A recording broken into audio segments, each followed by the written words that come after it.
I wouldn't be in the industry if we weren't winners. So now your Indian players are as important as your foreigner. Of course, I've worked at Watford. I know the staff there. I know the directors there from years ago. So 0.1% of kids will ever make it as professional footballers. I always say to work in football, you've got to be maverick. You've got to be a total maverick, because I know it's a big population, but at grassroots level, it's huge. I was shocked what's not going on. We can't talk everything on the report for sure. No, we can't.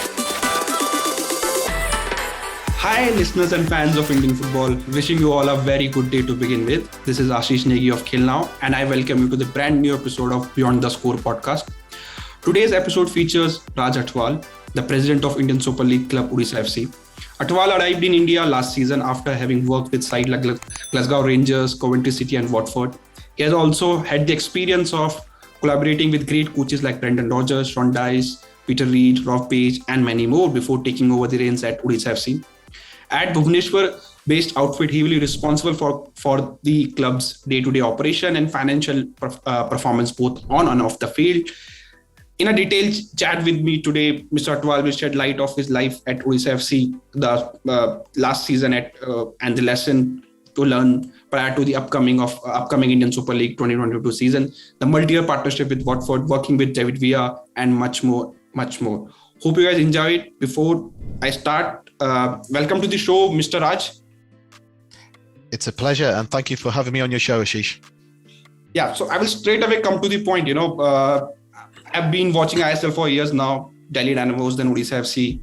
And of course, in recent time, Mr. Rohan Agarwal was emotionally, and the amount of energy that guy has, I've seen on social media, I've seen on TV, he was involved in it. Why club management thought that they need a guy like you to come in and to take over the reign from him? Of course, he's the owner also, so he was involved in the decision. So how did this thing happen? I joined last December, and just to give you some background, I've been in football my whole working career, which is about 26 years now. Started at Coventry City Football Club, as you've mentioned, Watford, Glasgow Rangers, and worked for chairmans and various other clubs in England and Scotland as well. And personally, from my perspective, I was actually looking for an international role and to utilise my experience and knowledge and to apply it to a club overseas. What I didn't anticipate was that an opportunity would come at Odisha Football Club, and I was contacted by the owners last November, and after a discussion, I presented to them what I believed would be a model, a concept that would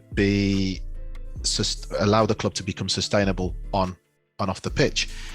And after a series of conversations, I was offered the opportunity to come in and take the reins at the football club. And as you can imagine, it's been a tough season, but I had a vision as a group. We had a vision, and that's something we're currently implementing. Yeah. So when you came, you might have saw the structure of the club. So did you straight away thought that I need to change this? I need to change, or you gave the time for a club to to say you come in and see how things work and then change things accordingly? Yeah. Look, any organization you go to, I'm a great believer that you need to have time to assess the structures, the people. And what was key for me was that the staff were very motivated. However, I felt that structurally on and off the pitch, we needed to make some changes. And I've obviously, from my experience with England, I adopted an English mold. So you're talking 26 years of experience and knowledge almost being brought over in a short space of time. And what I quickly ascertained at the club was that for me, it felt slightly fragmented in a sense that we needed defined roles. We also needed to ensure that we eliminated any issues that we had encountered previously.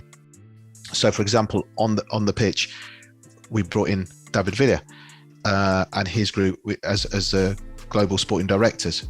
For them, it is to assess and understand where our team needs strengthening from a foreign perspective and overseas players, and bringing in the right players and the right dynamic and characters, which is important. And then we have Prad, who's our sporting director from India, and in my opinion is probably one of the best sporting directors that exists in India at the moment. Again, very clever, very shrewd, understands the game in India, which was very important to us. So on the pitch, these were we engineered a mechanism where we could at least give us the best opportunity to bring the best players we can in, or certainly players that had potential to grow with the club. Off the pitch, again, I looked at all the different departments, and so we brought in a commercial manager in Yash. We in-house have a media team, and for me it was almost trying to ask the staff to push the boundaries, and I'll allow them to do that and work with me and be creative and be different, but working within our vision and our strategy of not only expounding the club internally in India, but also externally, internationally as well. Because Indian Super League football, while it's great for Odisha and all the other clubs, I think we're also it's trying to promulgate the name that Indian Super League does exist. It's a great league. It's growing exponentially. Of course, it's in embryonic stages, but we need to look at the whole picture. And of course, my priority is Odisha Football Club. So yes, structurally on and off the pitch, there were changes that had to be made and implemented for the better of the club. So I know you have touched upon, so these were your key challenges, coming in. So before you, of course, there was Mr. Rohan Sharma, and he was involved with the day-to-day operation of the club. So how was the transition, and of course, he's the owner of the club also. It's not that he was the employee of the club, he's the owner of the club. And he, as I already touched upon, that he is very passionate fan of the club also. So what was the transition like from him and you taking over the reign, and what is his current role now? And what kind of advice he gave you before you started this role? Rohan was instrumental in me learning about the status of football in India, and also the operational side. So without Rohan, I would have struggled. Absolutely no doubt about that. And you're quite right. Rohan is very, very passionate about Odisha Football Club, about the football in general, and only wants the best for the club. And he, as I said, he guided me along. As much as I've worked in football a long time, of course, there are certain areas that come that are second nature to me. But again, you're working in a totally different country under different circumstances, under different rules and regulations. And so from that perspective, it was a learning curve for me, and so his time there was absolutely essential for me. But he's still involved. Just to be very clear, he's still involved. All he's doing is saying, Raj, you now implement sort of the changes and the vision that you want. But he's there. I'm constantly on the phone to him. I'm discussing certain areas with him, just so he's got a phenomenal experience of Indian football, and so I don't lose sight of that. So whilst there might be an impression that he's totally backed off, he hasn't. We have weekly football committee meetings with the key stakeholders. He's in there. I'm on the phone to him on a weekly basis. So it's a myth that he's totally backed off. However, what he has done is allowed me to carry the reins and to take the driver's seat and to implement the changes that are required. Okay, so we talked about your role and coming in. So let me come to the on-field now first. Odisha FC in ISL, they didn't have good season last season, and now the club have kind of reset completely. Now you have a Spanish coach, Spanish players coming in. So what was the thought process behind that? Was the decision taken during the season, last season only, that the club need a complete reboot now? It was an absolute challenging season last season. I came a third of the way through the season. First of all, I think we need to recognise that it was unprecedented times last season for all the clubs with the COVID situation. So moving to Goa, hotel situation, pre-season, we weren't even sure that I'm told that when the season would begin, because nobody knew. It wasn't anyone's fault. It was very much in the air. And so clubs, and certainly I can only talk on behalf of Odisha, and the feedback I got was that we were not sure what to tell the manager when the season started. The players, certainly the overseas players, were asking, when does the season start? They weren't sure. So there were a lot of issues last season that the club had to contend with, and I think that compounded the difficult season. we encountered. However, we've eliminated pretty much everything from last season. It was a learning curve, and we put everything into place during the season. We just had to all sit down at a table, myself, David Villa, his group, Rohan, and we sat there and we decided, and Prad as well, of the route we wanted to go, how we wanted to implement this, and the changes that were required, and also took feedback from the players as well, which is very important. They're one of our most important commodities, and so from that angle, we, as I said, we sat down and tried to build a model for the club that we believe would bring success to Odisha Football Club. Nothing's guaranteed in life. All you can do is eliminate as much risk, eliminate as many issues as you can. Then it's down to the players, but you have to give them the tools and the resources firstly before they can perform, which is what we've tried to do this season. Yeah, and then of course, David, we are coming in. I think he I'm sure had an input, how the club need to going on the pitch, especially. So this is kind of I will say overall in the ownership, in the same owner, this is kind of another new chapter. Of course, from Delhi Dynamos and Odisha FC, now this look like the club is now moving to a new path, but they have the end goal look like they want to win the Indian Super League, and I'm sure it will not happen straight away because it's not easy. It's a very competitive league. So is that one of the key goal for you on the pitch, that club need to be competitive and win that Super League? 100%. I wouldn't be in the industry if we weren't winners. I've communicated that to the players, the coaches before they arrived. We're looking for success, and I can't think of any person who works in any sporting industry who would settle for mediocrity. And so for me, it's I want to win. I want to win the Super League. I want trophies. I want to be in the playoffs year in, year out as a minimum. Now, that's our ambition. That's our vision. Then it's down to, as I said before, giving the resources and the tools to the players. But I feel that that's not a statement that hopefully is misconstrued as arrogance. That's our vision. That's, if we don't have that vision, if we don't have that ambition, then why are we in the game? And I'm sure every footballer that plays, and from my experience, every player I've spoken to, and at Odisha, they want to win. And last season hurt. That really hurt everybody. Nothing's guaranteed. I accept that. But you have to have ambition and belief and determination. And if you have the right elements, it's always those inches, those that going that extra mile, rather than give up in the 89th minute, as we saw yesterday with Brighton, 94th or 5th minute, they score a goal, but they kept going. But that also comes with belief and determination as a group. And so we've bonded the team together. We've added additional players that we believe can negate some of the weaknesses we had last season. And I do feel that the recruitment of players from overseas is very strong. I know 3 or 4 of them have won titles, so they have a winning mentality. But to answer your question, I want to win.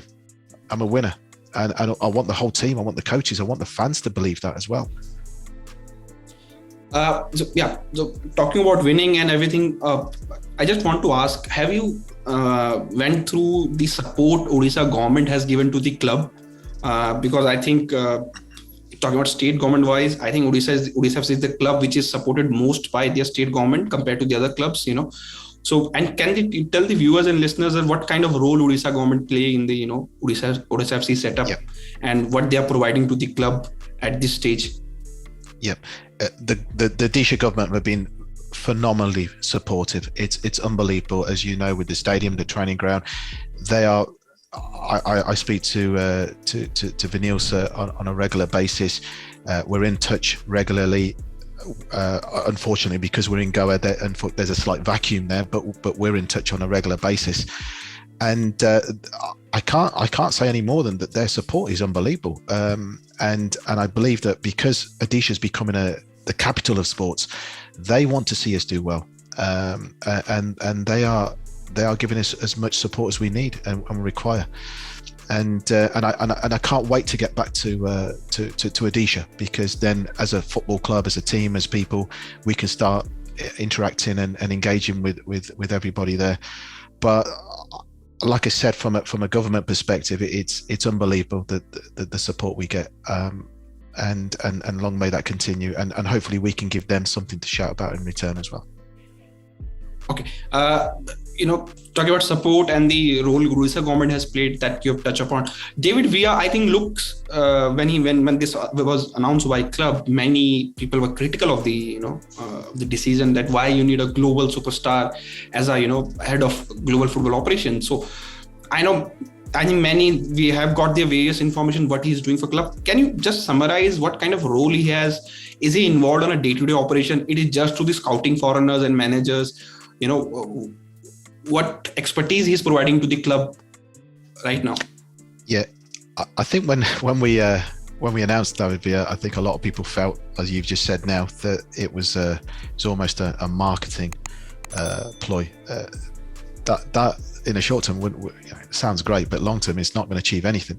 David Villa is on board to bring players on board, is to look at the as a group. By the way, it's not just him as a single person, and the fact he's a global superstar is an added bonus. But we brought the right people in. That's the key that we need to understand here.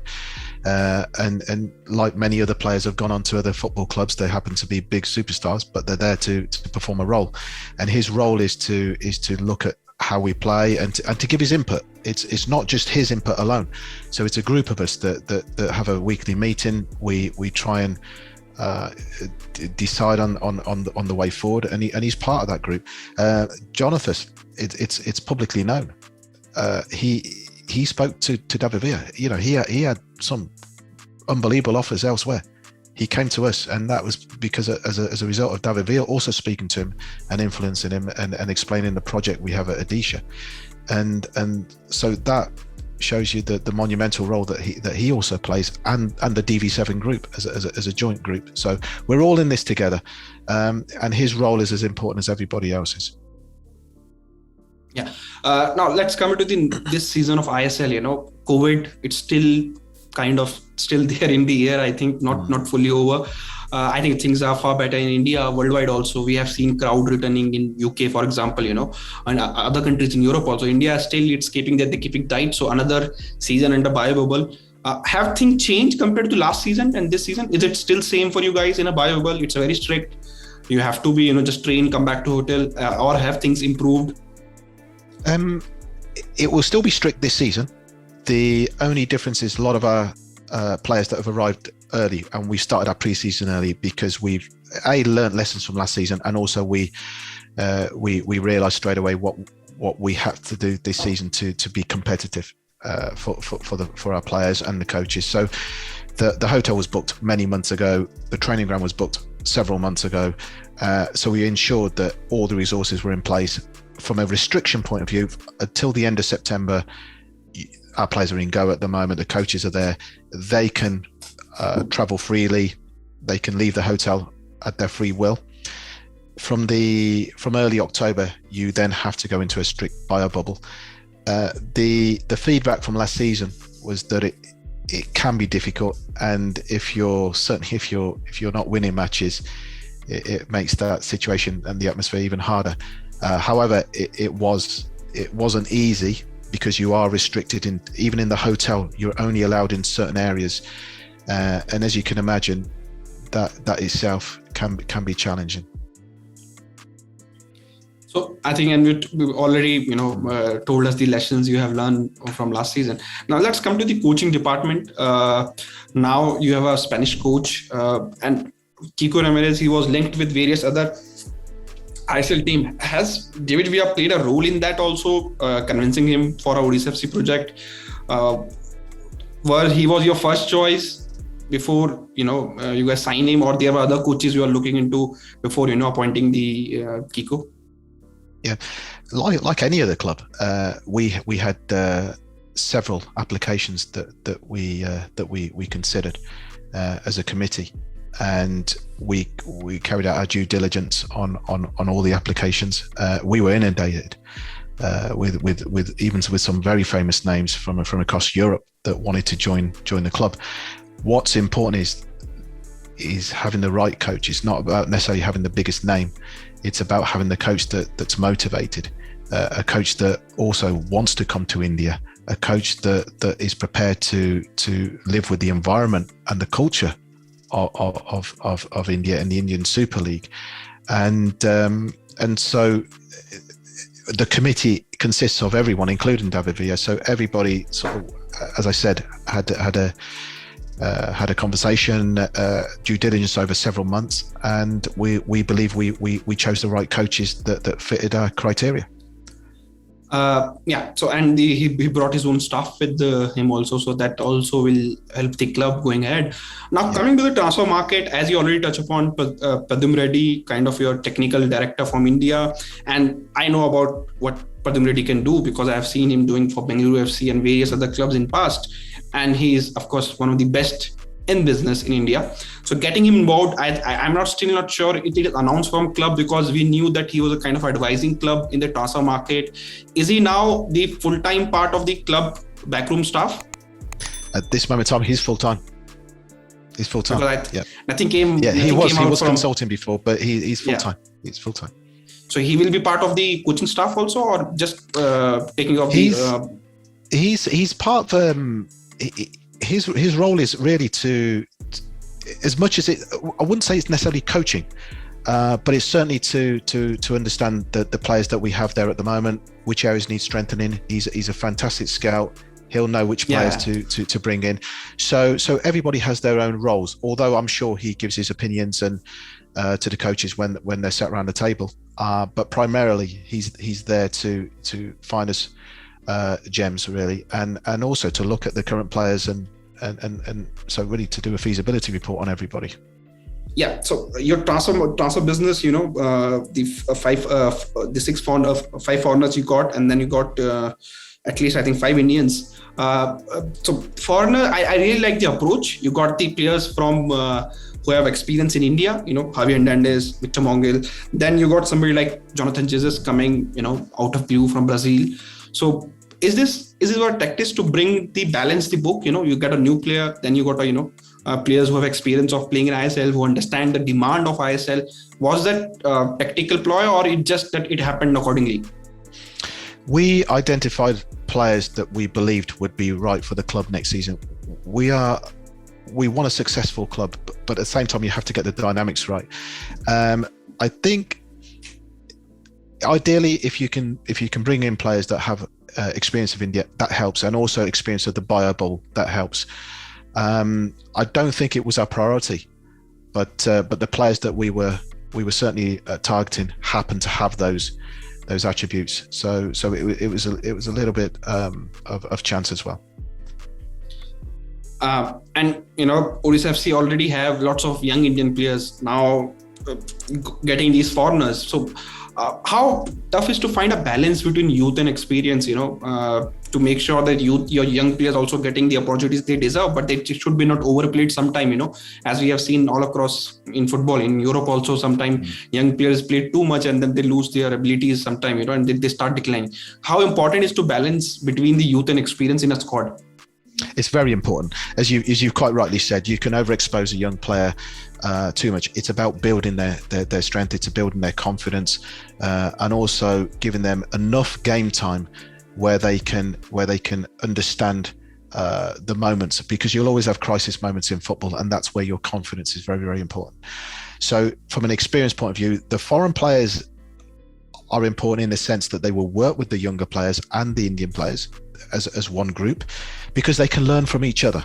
And we need to understand that it's not just the Indian players learning from the foreign players. The foreign players can learn from the Indian players as well. That everybody has strengths that they can pick up from each other, and it's to getting the dynamics right. So from a youth perspective, we have several youth players and very good youth players. We've invited several to the pre-season camp to give them that additional experience of what it's like being in a first team setup, and what it's like to be a professional model per se.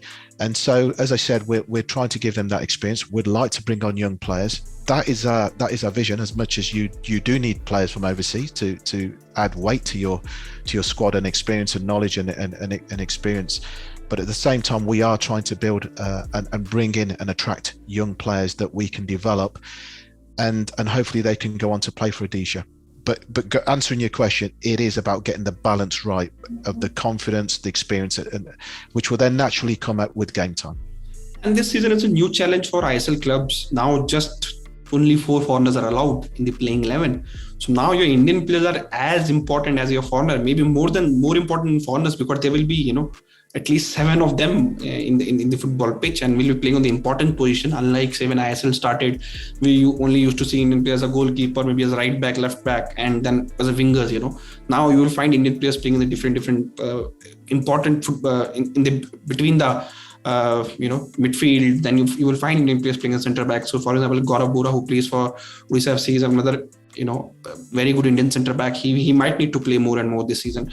So do you think this has put club like who has not done well in recent past, Kerala Blaster, Odisha FC, because now more Indian players are involved, that might put you on the level with other clubs, because foreigners will not decide the game anymore? I still think foreigners will have some influence. If we were down to 2 or 3, then perhaps not. But I still think 4 is quite significant, because it'll be spine of the team. However, you are quite right, from 6 to 5 now to 4. It will give Indian players much more opportunity. Will it balance the teams out? Again, it depends on which teams have the financial clout to bring the best Indian players, because some teams may decide to invest in several other top Indian players, and whether they're on the bench or not. So there's a lot to understand, and maybe over the next 2-3 seasons we'll see which way it goes. But I'd like to think that the Indian players will only sign for clubs knowing full well that they will get game time. That's important, because for the quality of not only the clubs but also for the national team, because there's nothing worse than having a player who has potential sitting on the bench or not getting game time, but he's there because it means another team can't have the player. But it happens. So, and we see it across the world.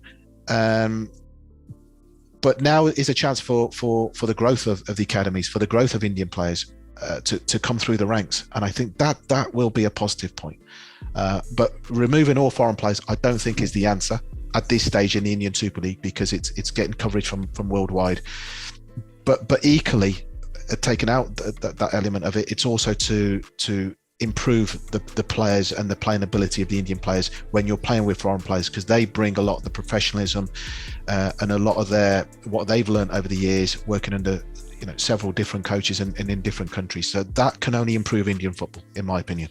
I think 4 foreigners in the playing 11 is a perfect balance, considering that AFC only allow 4 foreigners in the playing 11, also in the AFC competitions for the clubs. And I think if you see Indian club performance in recent time, and this time before, say when I-League was there, I-League used to allow only 4 foreigners. Indian clubs did well in Asia compared to recently, when ISL club or I-League also increased their foreigner, because ISL have more foreigners. I-League clubs demanded that they want to have more foreigners, so that when Super Cup is happening, they have an equal kind of a squad. And by doing this, the performance of Indian clubs went down in Asia drastically, and I think major reason was during the season, the team is preparing for a ISL game or I-League game where you have, say 6 foreigners in a playing 11, and then you're going to Asia which are more competitive.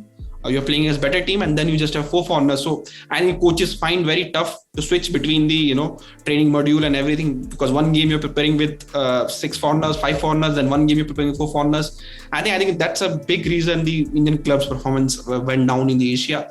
I just hope that now 4 foreigners in ISL upcoming season, Mumbai and whoever plays in Asia do well accordingly. So I think that's the major, from fan perspective, I understand that this is very important this season for Indian football in general, not for club only.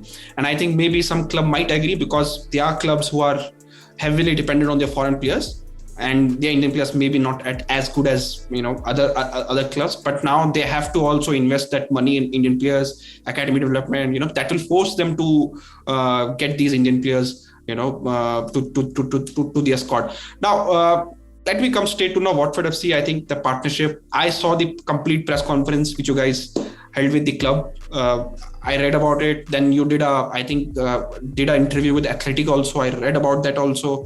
There are lots of already things written about the partnership. So I will come straight to the point, maybe a bit critical. I have seen various partnership in Indian football in last 10 years. From Premier League, from La Liga, from Bundesliga, from even for MLS, South America also, Brazil also, there was some partnership with Indian clubs. Straight away, how this partnership is different, and what is the ultimate aim of this partnership, and why the Watford FC, not any other club? Yeah. I can't talk about or on behalf of other ISL clubs and their partnerships, but what I can tell you is that I was coming from British football and now working with the Indian Super League. We sat down and we tried to understand what were the requirements, what were our priorities for the football club. And because of my connections in England, I spoke to several Premier League directors about a partnership. And what was important for me was, and I've said it in many interviews, is not the badge, it's the substance. Because what I've recognized over the years is that a lot of clubs, irrespective of which country they're from, announce partnerships and then it fizzles out. It's just a partnership and it's great, and they may, I don't even know what the partnership consists of, but what I can tell you is our partnership it consists of is that we will be sending young players over from our youth team to train with the academy at Watford, where they will be able to develop all aspects of their game, learn about strength and conditioning, nutrition, training practices, and that again will not only help Odisha Football Club, it will help the player and hopefully the national team. We can do our pre-season at the Watford's training ground, and that will also consist of hopefully I'll be able to arrange a couple of friendlies. They'll help us help organise some friendlies. We'll also meet the Indian diaspora as Watford's part of Greater London as well. And over and above that, we're already, this isn't a 2 opportunities a year and that's it. We're in discussions with every other department. So each department will speak to our department heads about sharing best practice, whether it's commercial, whether it's analysis, whether it's coaching, whether it's strength and conditioning, right across the board, whether it's media, so about data capturing. And they will also, at this moment in time, I know it's confidential, but I think it's only right I'll tell you this now, so when it does happen, you'll see what I was talking about, that we're in discussions now. Our players will do a video. It will go all over the Watford's social media platforms. So it's a 2-way thing. It's not a Premiership club coming in and thinking, and I was very careful on this and I made it very clear to every club I spoke to, if you think you're coming into India for a footprint to sell shirts, then forget it. Okay, if you want to come to India, we're going to work together. Because I know British football. I know how it works. I know the directors here. I was very clear. I was very concise about what I wanted, because it has to be what's right for Odisha Football Club as much as it's got to be right for the Premiership club. And so I made that very clear. And they were, and of course, I've worked at Watford. I know the staff there. I know the directors there from years ago. So look, we had an open conversation. So that was very easy. But that's not the reason we chose Watford. That I know about Watford. It's a community club. It's inclusive, and very, very supportive, but they want to invest in Odisha, not just a football club. They want to invest in the state as well, and they want to grow their fan base embryonically, which is very important.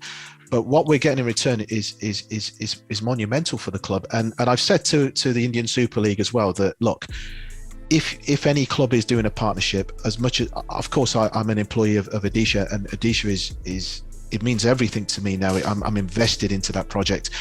But I'm happy to advise, because if it helps Indian football and I can help advise them on how to do the partnerships or what to do, then it can only enhance Indian football, and I'm happy to do that. But this is not a partnership by name, it's a partnership by substance, just to be very clear.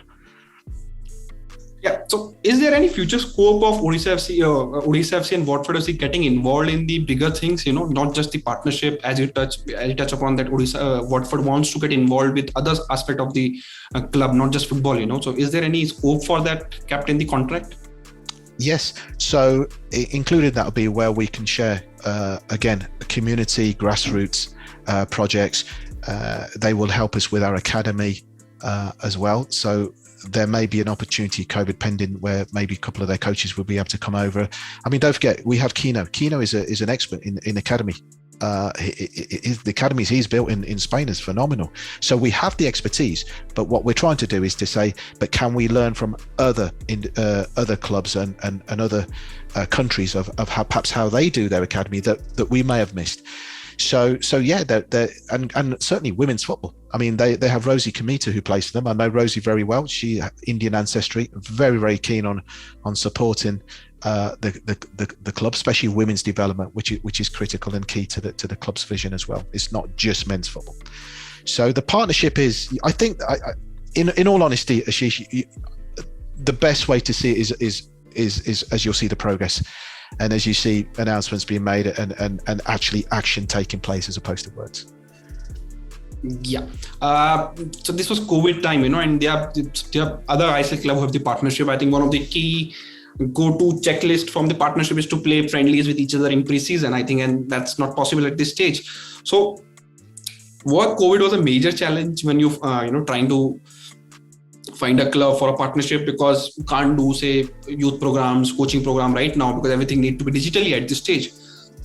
So while having a discussion with these clubs, did COVID also played a role, considering that, maybe some clubs just want to get involved with the commercial part of the business, we have play friendlies, come have merchandise program and all. So COVID also played this kind of role when you're doing partnership like this at this time of the, this time in the world. Yeah. COVID certainly plays a part, because that's the situation we're currently dealing with. It's not just about pre-season friendlies. We may have pre-season friendlies if it depends on our commitments and our timetable, as well as Watford's. The key to the partnership, as I said, is giving our players, first team players experience, giving our youth team players experience, and training with a Premiership football club in Premiership facilities with Premiership coaches. That's really important for us, and then sharing best practice across all the departments on and off the pitch, which will only help the football club grow, and will only help the football club push the boundaries themselves of how football, perhaps we can change the dial at Odisha, and hopefully the dial at Indian Super League level as well. So it's across all boards. If we play a pre-season friendly, that's great, but that wasn't the most important factor for me, because great, you play one game a season, there's a bit of fun, fantastic, but what have you actually gained from it? And the most important thing for me, and the purpose, was what can we gain from this? What important aspects of this partnership can we gain for our players, our youth players, our development, for our ladies as well, the different departments? You'll get more scope from that particular part of the agreement than just having a pre-season friendly. So while it's part of it all depends on COVID, correct, but the other aspects, you can navigate your way around COVID. So let me just wrap this section. I'm just asking straight away one question. What you will see first, Odisha FC going to London and training in their facilities, or Watford FC, or maybe their youth team coming to Odisha for exchange program? Yeah, personally, I'd rather see our youth team come in here first. In Watford. Yeah. So I think that's important, not just for Odisha, for Indian football also. And you already touch upon the role you have played in this partnership. Now, I just want to know about you also. I think people, especially in Odisha FC fans and in Indian football fans, they might want to know what's your background. And you already told me, you have a now football working experience of 26 years, if I'm right.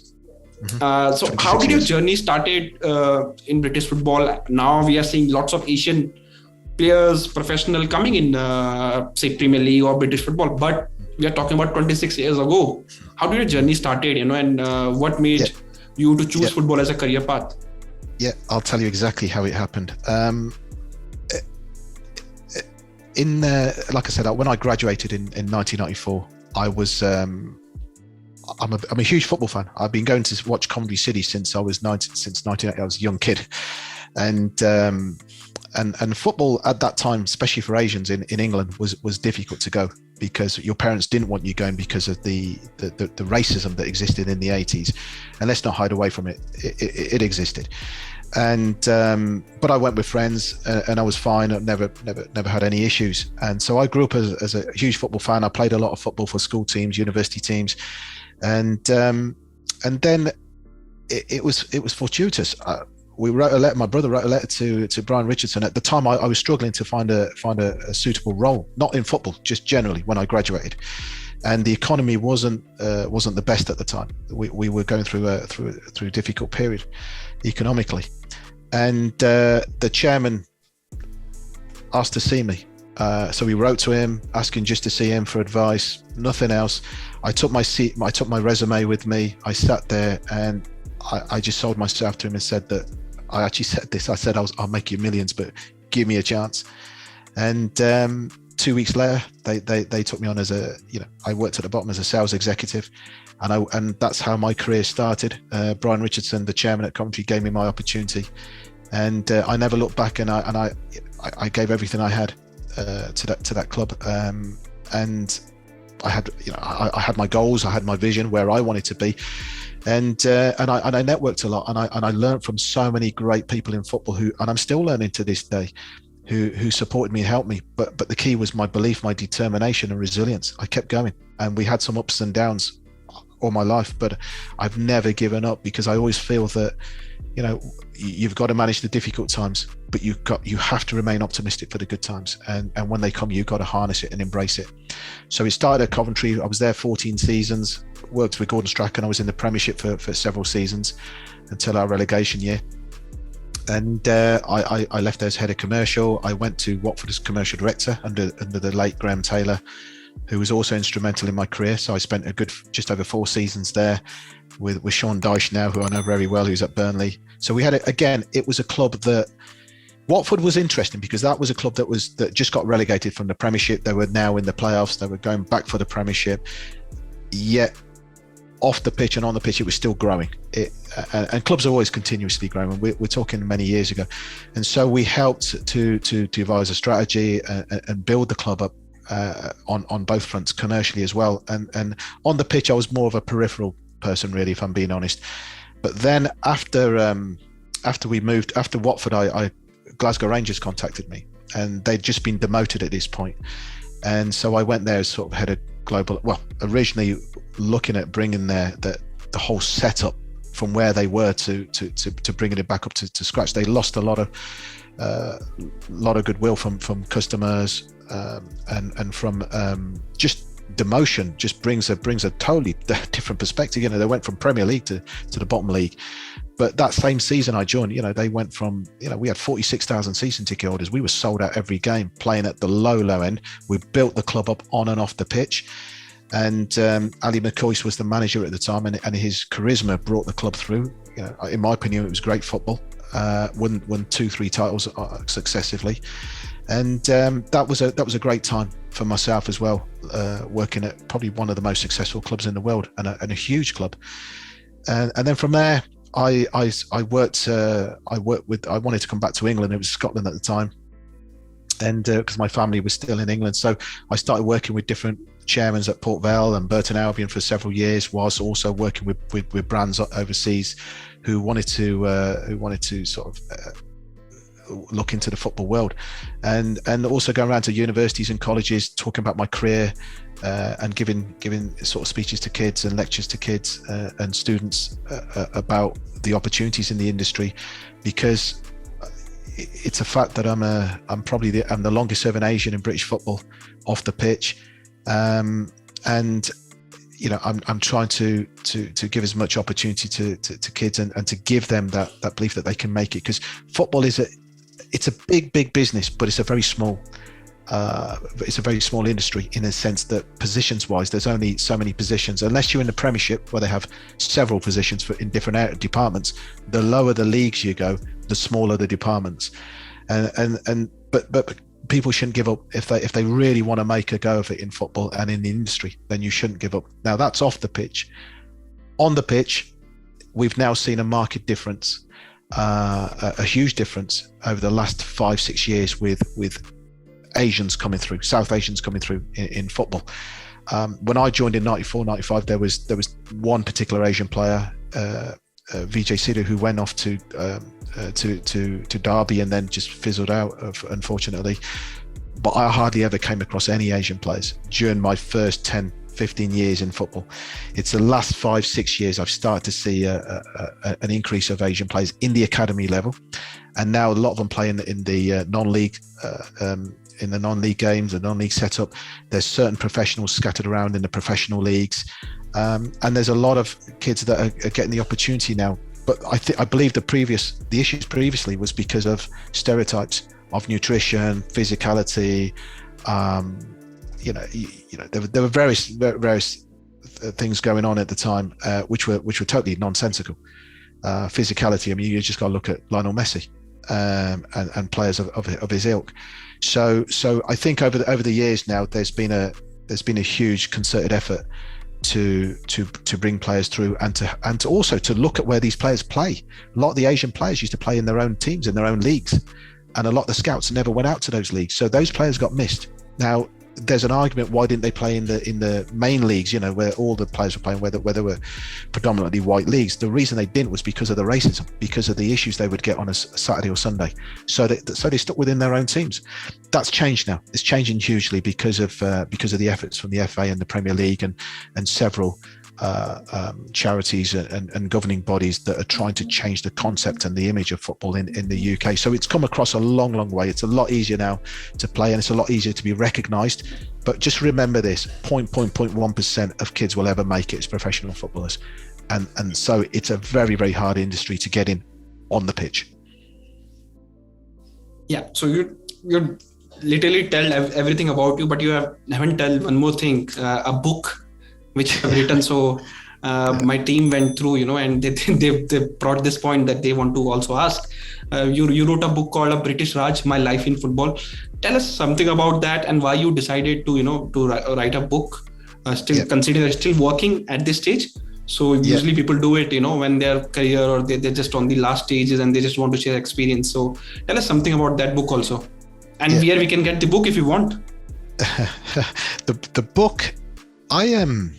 The reason I wrote it was because, and I took a bit of a risk as well. In life, you either can be the sheep or you can go for it and take the risk. And I took the risk because I felt that I kept getting asked questions. I get invited to schools, colleges, universities to say, "God, Raj, you're Asian, amazing, and you're in football these many years. You worked at all these different clubs in senior positions across the board. You're on the board as well." And Ashish, I'm just a normal working class lad. When I talk a working class lad, my mum and dad came from India originally. My mum was a machinist. My father was a labourer. It was difficult times. It was difficult times, and all they want is their kids to be educated and for them to do better than they were. And I was very fortunate to get into the football industry at the time I did. When I used to go to the commercial meetings or the commercial director meetings, I was the only Asian there, the only person of colour there. And then, unfortunately, there was this issue that a lot of kids didn't want to go into the football industry because if you don't see a role model, if you don't see someone that you can relate to, then what's going to push you towards that? And so I've done a lot of charity work. I go to the universities. I don't charge them. I do it as a charity for me to say, guys, if someone like me can make it in football and make a success of it. When I say me, I'm not putting myself down. What I'm trying to say is that anybody has the chance in life, and we'll all have ups and downs. Ashish, I've had times when I've been on a high in football, but football is very volatile, and there'll be times when you're on a low because you'll get new owners. They might not want you. They might want to bring their whole brand new team in because that's the way they are. I'm not a great believer of that, but that is life in football. So football isn't plain sailing, but there are so many different opportunities in the football industry itself. It's not just on the pitch. Even on the pitch, you've got physios, you've got the medical, you've got the masseuse, you've got even the grounds people are professionals. You need a qualification. And off the pitch, you've got finance, you've got so many different areas. Merchandise, commercial, marketing, media. So I'm trying to open this up to people from different kids to say, don't overlook football. It's not just about being on the pitch; it's also off the pitch.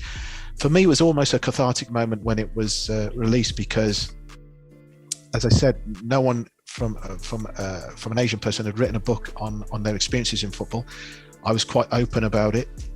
It wasn't just about football; it was also about my life growing up in the UK during the 80s, and how it was like to be in Indian or whatever in the UK growing up, and the challenges that we also encountered growing up, and it was, you have to work 4 or 5 times harder. It's not easy ride.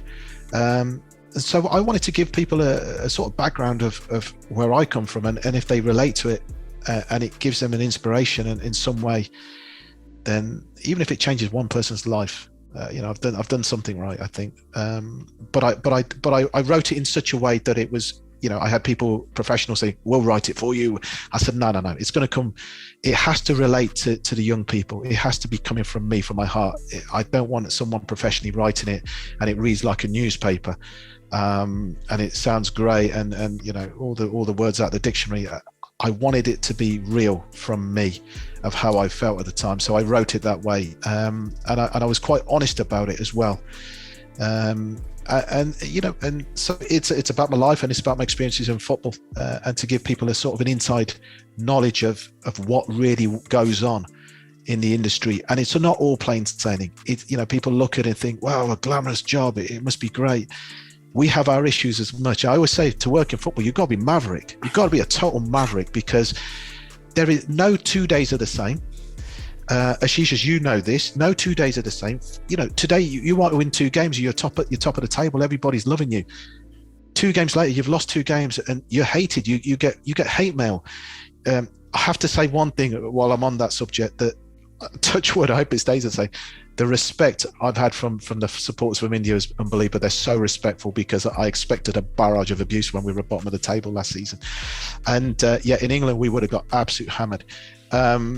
And also, when you're at a football club, your position, especially whether you're a club president or CEO, you are representing a state.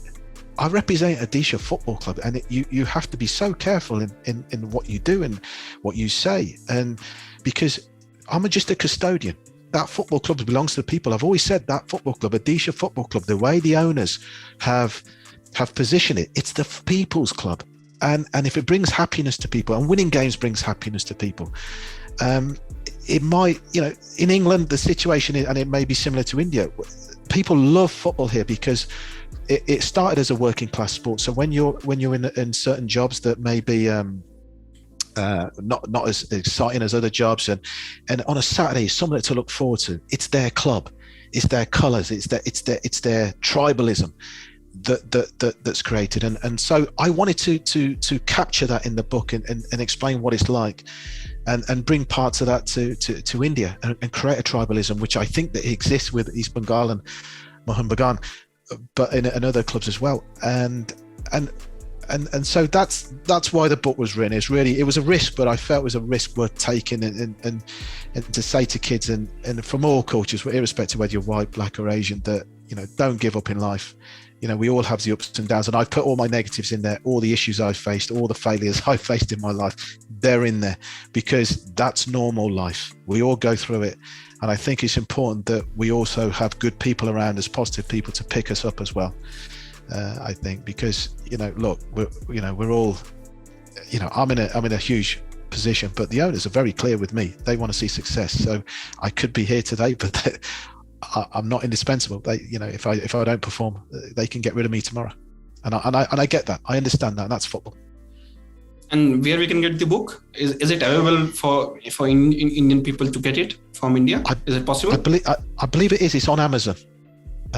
So I've tried. I've spoken to people on Amazon and said, look, if people want to purchase it in India, can they do so? They told me they can, but it's on Amazon at the moment. Yeah, I didn't write it to sell it, by the way. I mean, I don't promote it. Being honest with you, because it wasn't there for that reason. No.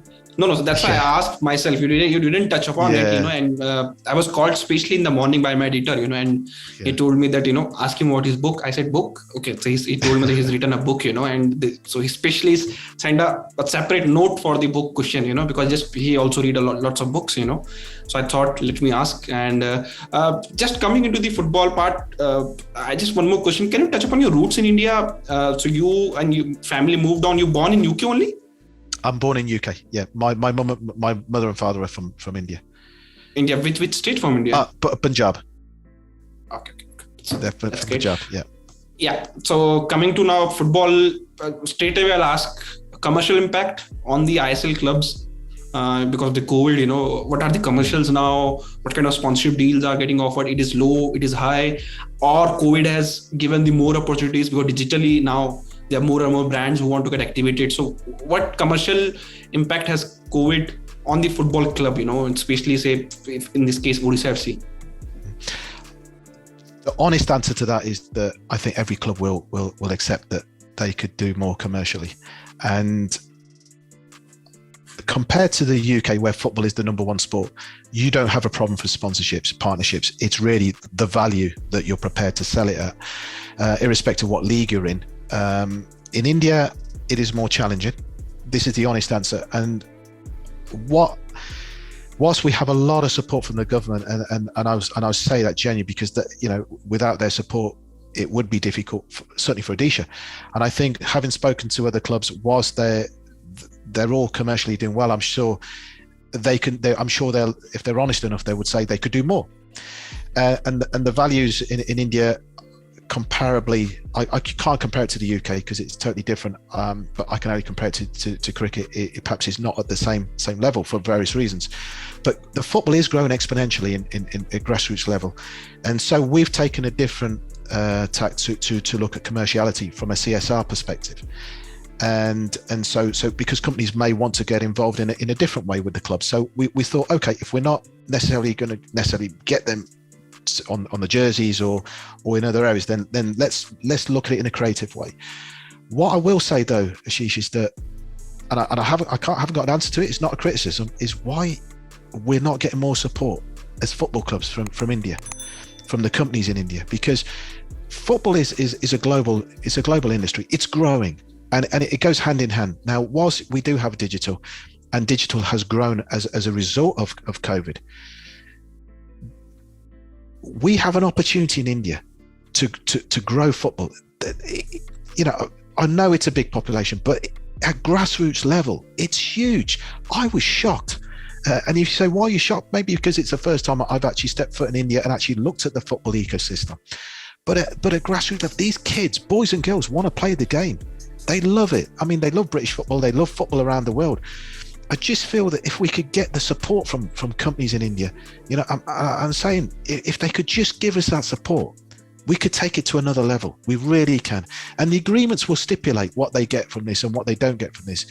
And so, whilst we've got a commercial manager on the table, and I'm already talking to British companies who are looking to come into Odisha. And you'll see that over the next coming weeks. It'll be great if we could just engage with companies in India and just give us an opportunity, because whether it's irrespective, of course I want it for Odisha Football Club, but for other Indian football clubs as well, we can take football to another level. I genuinely believe this. And my whole coming to India, my vision, I'm trying everything I can, she's genuinely from the bottom of my heart, to change the level and change the structure at the club, where we become a football club that's attractive, not only to players, not only to kids, young kids who want to say, I want to play with Odisha, but we also have a positive aspect to the community. I'm huge on community, and our community guys will tell you, because they were overjoyed when I first joined. I said, one thing I'm absolutely big on is community and grassroots. We have to have a program for that. But at the same time, to be very clear, the owners were like, hey, we're no different. We've got to make this work. But that's the one area that I really wish that we could attract more of, is the commercial partners. And I don't know why it's a challenge in India. I don't know. Cricket, it's not a problem. Other sports, I can't comment again until I arrive in India, which I will soon. I'll have a better understanding. But this is my discussions with those from India, saying it's a lot more challenging. And whilst companies may not get exactly what they think they're getting back from it, think the impact they have on the communities. And maybe it's a re-education there, which is what we're trying to do. And I'm trying to bring in the plans from the UK of what we do here for the last 15 years and implement it in 2 months. But we can change things. We can change the dial in Indian football. It's huge. The Indian Super League has a massive opportunity now to become something. I know I'm diversifying, but I'm so passionate about what I've seen there. And also being of Indian sort of background myself, we have that opportunity, Ashish, and we've got to grasp that now and take it forward. We really have to, for all clubs. Yeah. So just to touch upon this CSR, you touch upon the CSR word. So I know companies who are spending nearly now 15 to 20 crores a year, say in football or other sports CSR projects. And this is the thing, it's not the companies are not interested. It's the people who are utilizing that money and they're not utilizing it properly. then company eventually think it's better to have a school or a hospital than to invest in a sports project in a CSR value, and this happened with various companies, big multinational companies, can be PSUs, can be private companies, because the people who are getting that money, they're not utilizing the money the way it should be. They're spending 1 crore and they're showing 5 crores to the company, and because it's CSR money, and they think that no one is going to ask the question, but ultimately it's still money, right? Even if it's CSR, it's still money. And then overall these companies think, it's better that we have a school, we open a hospital, we open a community center, we open old age homes for old people. So that's their thinking change. And I know companies because I have been involved with various projects behind the scene. Of course, I do lots of work for Khel. Behind the scene, I've been advising to lots of companies, lots of business in between. And that's one feedback I have got. People who get that money, they don't utilize it properly. There are various projects I have seen in last 10 to 12 years in Indian football, Indian sports, where a private company wants to get involved properly. But, it's the agent world, the agents who are involved in between, they are screwing it up, because that's what happened in football level, also club football, because the agents, the middlemen, the club is giving, say, X rupees to a player, and they are giving X minus something to that player and then taking that money from between. So I think that's the reason many of these companies have now stepped back. They don't want to get involved in CSR sports. I'm saying sports, it includes cricket also.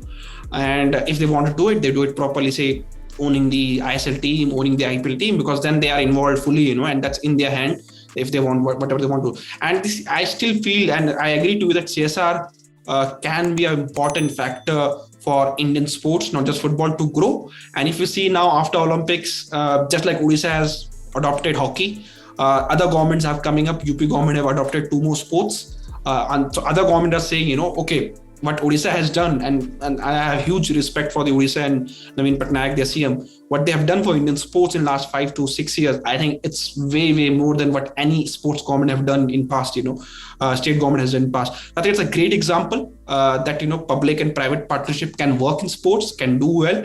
And now there's another example. We have Odisha FC, with, private owners and then government working together.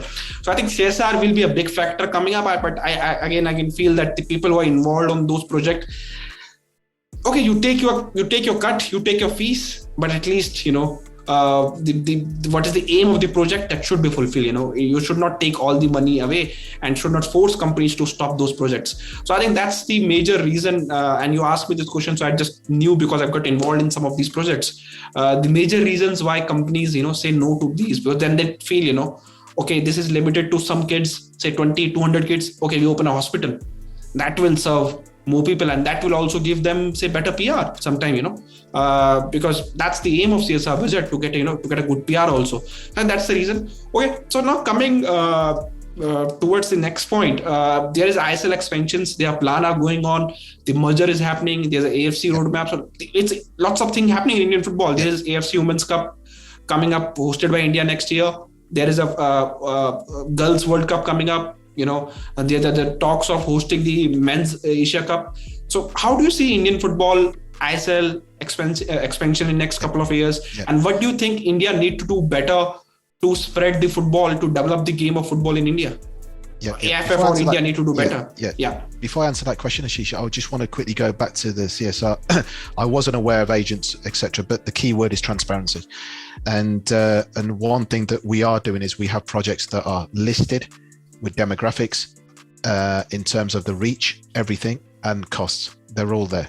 So that's something that we've introduced, which is transparency. And with middlemen agents, again, I've succumbed to 1 or 2, but again, we try and be very, very fair. So maybe it's just, maybe we all just need to reevaluate and relook at how we do things, Ashish. But it'd be good to talk with you afterwards anyway about that, to give me a better understanding of what's gone on, or perhaps what's not gone on. We can't talk everything we'll on record for sure. No, we can't. But in terms of Indian football, ask me that question again, because I lost my track there. So I said there are lots of things happening in Indian football. There's a Women's Asia Cup coming up. India is hosting that next year. There's a Girls World Cup under 17 level coming up next year again. There are 2 mega events in women's football, in a single country hosting one Asian Championship, then one World Cup at the age level. Then India is also planning for bidding to host a men's Asia Cup, AFC Asian Cup. And the Indian fans, they really want to see India to the World Cup. I know that's the ultimate aim. We are far away from it. I know because I've been involved in the game of the sport. I will not say that, India will play World Cup in next, say, like politicians say, that India will play World Cup in next 10 years, next 12 years. We know we are very far. Our football structure is not good enough, or say not strong enough, I will say. It's not structured properly. Football is just still in the pockets of the states, not spread across like the other sports in India.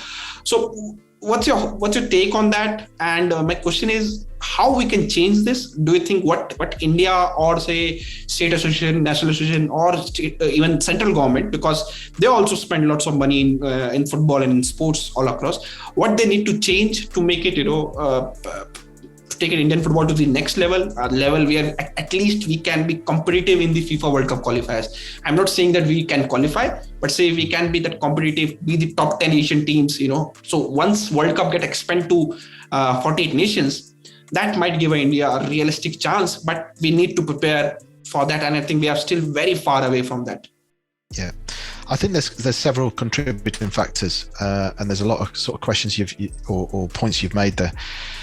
From a football structure, I think, in my opinion, the Indian Super League, it is embryonic, as I said before. It's new, and I feel that what they've done is an excellent job to date. We can always improve. Everybody can always improve, but at least they have created a league. They've created it. It's become competitive, and from that competition, we start to see new things evolve.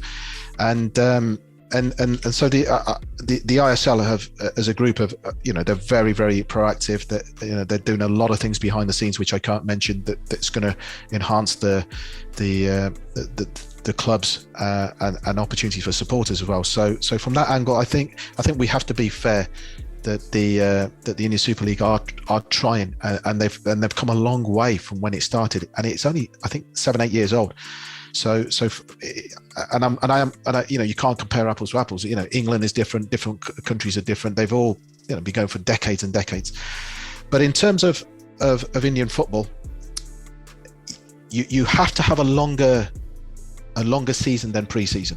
Your pre-season can't be longer than your season. And so when players are off for 6 months at a time, that's not conducive to helping anybody, especially in football terms. So again, I can only use the example in the UK, or especially Europe. The season starts in August, it finishes early May, and then the players have maybe a month off, 6 weeks off, and then 1st of July, they're back on. But even when they're off, during that off season, they are still monitored. So whilst the players, and normally they're professional, when they do come back, they're pretty fit, and but they'll have their holidays, but they are still monitored. So this season, we made sure that all of our players had plans, even during COVID. We made sure our players were submitting weekly reports to our physios. I'm not saying clubs did or didn't do this before, but we extended it into further detail. So I wanted to know exactly where the players were, how they were, from their weight to simple exercises they could do, and looking at maybe their strengths or weaknesses in previous seasons that we needed to work on, because that was way too long. So that needs to be changed. I also think and I'm sure over time it will happen, you need a bigger or a longer, more teams in the league. In my opinion, I don't think 11 is enough. I think at least up to certainly 18.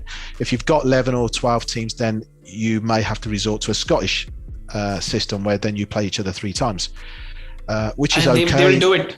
They will do it next year for sure, because they have to do it. That's AFC guideline. It was supposed to happen season before, the last season which finished, but eventually COVID happened. So they were planning for 3 match against one team, home, away and home. And then of course that changed next season, because if Indian clubs need to play in AFC Champions League, they need to play minimum of 27 league and cup games. That's minimum. And Indian clubs were not playing those games because there is no proper cup competition at this stage, So I think they were planning last season to implement it, but again, the AFF and the FSGL work with the AFC to get that extension for 2 seasons now. I think next season they have to do it. I think that's the ultimate. Either they have to increase the team, but even they increase the team, it's not going to get them 27 games, because they're not going to increase it to straight away say 16 teams or say 14 teams. They need to get 26 games. So I think they will do it next season. How they want to do it next year, again, it's a bit complicated with Winter World Cup again. So I think that's the ultimate aim. They're going to increase the game, because that AFC minimum guideline for the Champions League spot. Okay. Well, that's interesting. But again, it will help the teams, because what you'll also find is the longer the season, the more interaction, engagement with the supporters, the more interaction, engagement with commercialism. And I'm going back to commercialism because it is still important for teams to be sustainable. And so everything fits into place. So the longer the season, you have the fans can have a better engagement and a better interaction with the teams and the clubs, and there's more tribalism. When I talk about tribalism, then there needs to be this feel that football fans actually feel for their teams, and you'll grow the support. You'll naturally grow it with the longer the season. And I think I'm glad it wasn't last season, but I do think relegation and promotion certainly adds to the to the excitement, because even if you're languishing near the bottom or near relegation, there's an excitement where if halfway through the season, if you're mid-table and you've got no chance of promote or playoffs, the season can almost fizzle out. You're only playing for pride, and supporters, whilst they support the team, almost feel it becomes a non-event almost. But if you've got excitement that you could be dragged into relegation, or you could be dragged into the playoffs, it keeps the momentum going in the league. It keeps the excitement going. So these are the simple factors that I would certainly recommend that the leagues look at, and I'm sure they're looking at it, because they're trying to build that league, and it won't happen overnight. And my conversations with many of the Indian Super League employees is that they are genuinely trying to build a stable sort of structure where they're continuously thinking of new ideas. So that's why I feel that they're doing an excellent job, and they're continuing to do so. But as I said, for me, it's maybe look at relegation promotion from the I-League. Maybe look at teams which I think is now has been part of the AFC roadmap as well in the next year or two, that start looking at I-League teams coming up to the Super League and increasing the number of teams there are, because it's only going to increase the competition, but you can't have a pre-season that's longer than your season. It won't work long term. It will never work.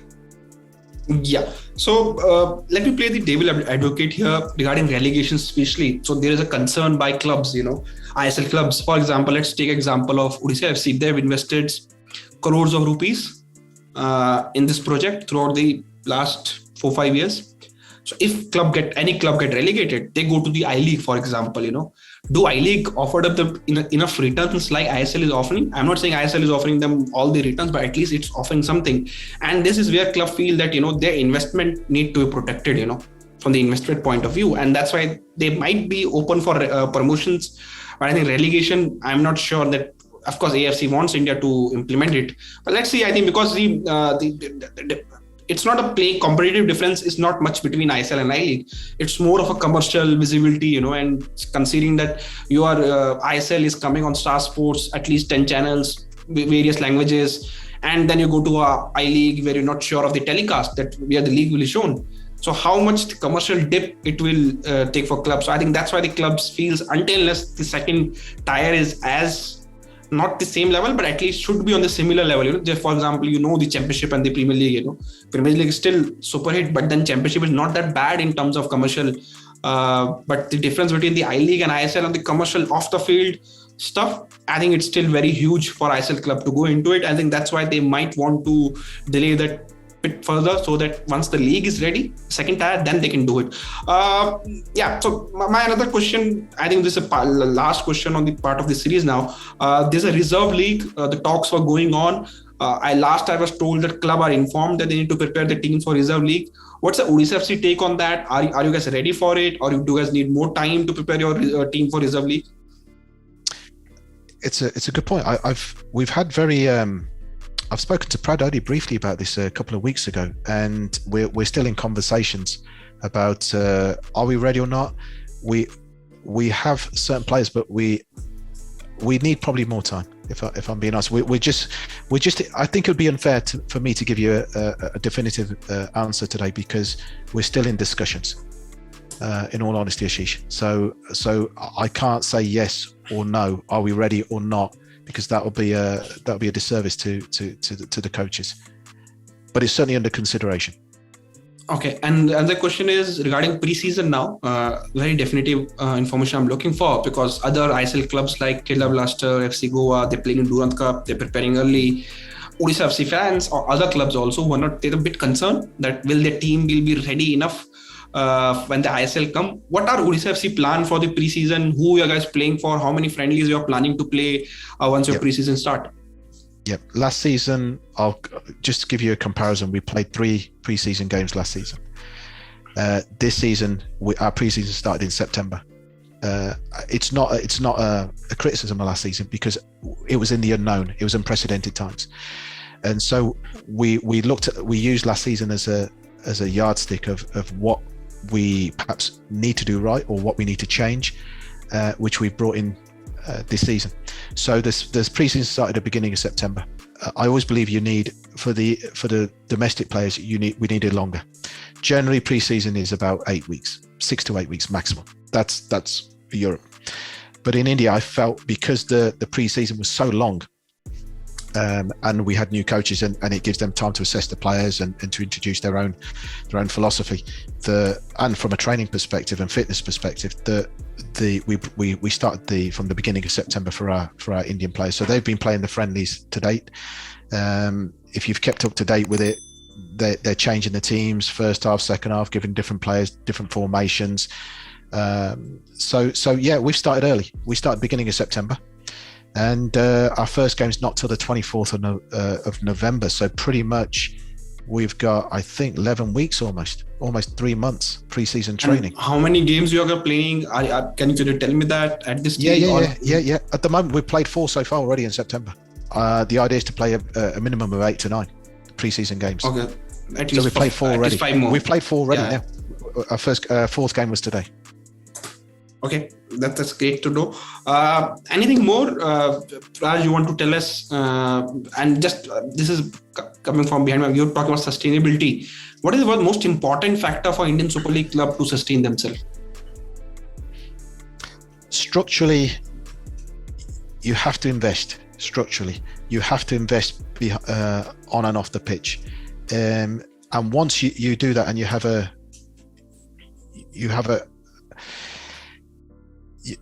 departments that are conducive to generating results, then you have an opportunity to become commercially sustainable, which is where we are at the moment at Odisha. So on and off the pitch, we've come a long way over the last few months, and we have to also keep note that the club also moved from Delhi Dynamos to Odisha. Then there were one season played at the Kalinga Stadium. Then COVID hit, so we've had a pretty tough ride over the last couple of years. But the staff have been excellent, and whilst we have different departments in place, it's also understanding their roles and responsibilities and accountability and how they do things. And a lot of the time I spend a lot of time with the staff trying to explain the mentality of sports and the creativeness and how to think differently as well.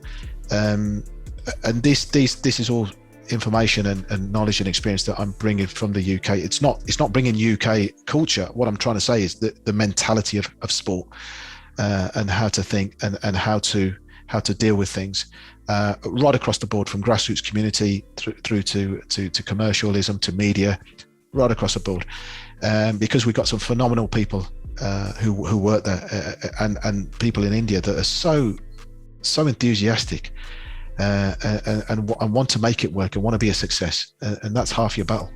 And so from a sustainability point of view, I think, or if there's anything, we're on the right tracks. That's the key point. We are on the right tracks, but we'll keep changing. We'll keep moving forward and moving differently. I think what's also now coming into India that you're probably noticing is the transfer market, and that can also become a part of your commercial strategy, because it can be. Because I think 2-3 years ago it was pretty much players that were available on a free.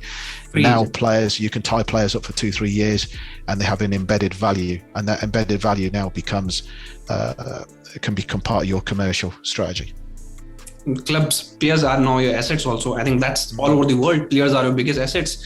And this transfer window, we have the most transfer fee paid, the most deals which happened by paying the transfer fee in last. I think I remember all the windows. We never have these kind of transfers happening, and big transfers. Club paid nearly 2 crore rupees for Indian players, and that's a big money for a young club if they're looking for. I think we just saw Apuya going to Mumbai City FC from Northeast United. Just 1 year remaining in his contract, he went for nearly 2 crores. Liston going for Hyderabad to 80k. I think that's coming up, and I think that will be a very important factor for this club to consider.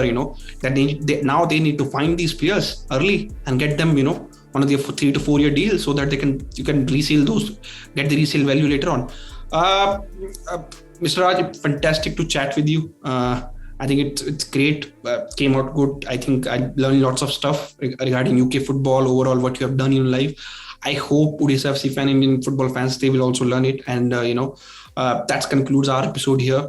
And I sincerely thank you to with all my heart, for choosing to spend time with us here, and especially considering that you are very busy right now at the important part of the preseason.